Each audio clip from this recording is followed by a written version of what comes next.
ரொம்ப அழகா சங்கரர் சொல்றாரு, ஆகார சுத்தையோ ஸ்மிருதி சுத்திகி. உண்ணுகின்ற உணவு தூய்மையாக இருந்தால் நினைவு தூய்மையா இருக்குன்னு சொல்றாரு. அது வெறும் வாய் வழியா சாப்பிடுற சாப்பாடு மட்டும் இல்ல, கண் வழியா சாப்பிடுற சாப்பாடு, காது வழியா சாப்பிடுற சாப்பாடு. கண் வழியா சாப்பிடுற சாப்பாடு என்ன? உங்க டிவி, நியூஸ் பேப்பர். காது வழியா சாப்பிடுற சாப்பாடு என்ன? நீ கேட்கிற செய்திகள். இதெல்லாமும் தூய்மையா இருந்தாதான் நினைவு தூய்மையா இருக்கும். இப்ப நினைவு தூய்மையா இல்லாததான் உங்களுடைய மெயின் பிரச்சனையே.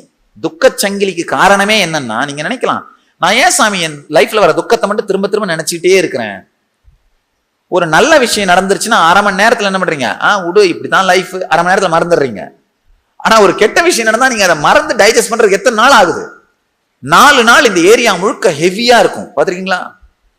4 நாள் இந்த ஏரியா முழுக்க நீங்க என்ன சாப்பிட்டாலும் தொண்டை இனிக்காது, கணக்கும். 4 நாள் இந்த ஏரியா முழுக்க ஹெவியா இருப்பீங்க.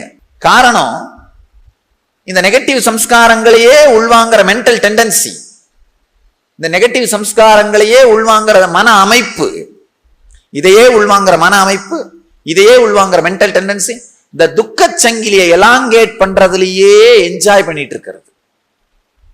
அதையே என்ஜாய் பண்ணிட்டு இருக்கிறது. ஆழ்ந்து புரிஞ்சுக்கோங்க.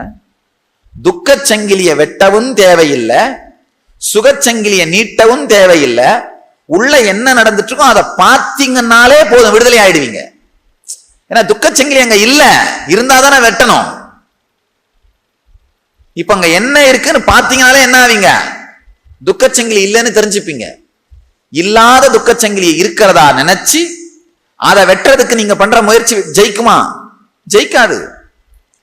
வாளை எடுத்து எதை வேணா வெட்டலாம், காத்த வெட்ட முடியாது. ஏன்னா அது இல்ல. அதே மாதிரி உங்க மனசை வச்சு எதை வேணா சரி பண்ணலாம், துக்கச்சங்கிலியை சரி பண்ண முடியாது. காரணம் என்ன? அது அங்க இல்ல. இல்லாததை இருப்பதாக நினைத்து கொண்டு அதனோடு போரிடுவது. சில பேர் சொன்னது, இல்ல சாமி நீங்க சொல்றீங்க, ஆனா துக்கம் வந்தா போக மாட்டேங்குது, எப்படி சாமி போகும்? ஆழமா புரிஞ்சுக்கோங்க. 10 வருஷத்துக்கு முன்னாடி வந்த துக்கத்தையும், 20 வருஷத்துக்கு முன்னாடி வந்த துக்கத்தையும், 30 வருஷத்துக்கு முன்னாடி வந்த துக்கத்தையும், நேத்து வந்த துக்கத்தையும் கனெக்ட் பண்ணி பார்த்து எல்லாமே ஒரே மாதிரி துக்கம் தான், என் வாழ்க்கையே துக்கம் தான் கோத்து பார்க்கறதுனாலதான் உங்களுக்குள்ள என்ன வருது? துக்கம் வருது. அதெல்லாம் தனித்தனி நிகழ்ச்சி. இது ஒரு தனி நிகழ்ச்சி. இது என்னன்னு பார்ப்போம், அவ்வளவுதான்.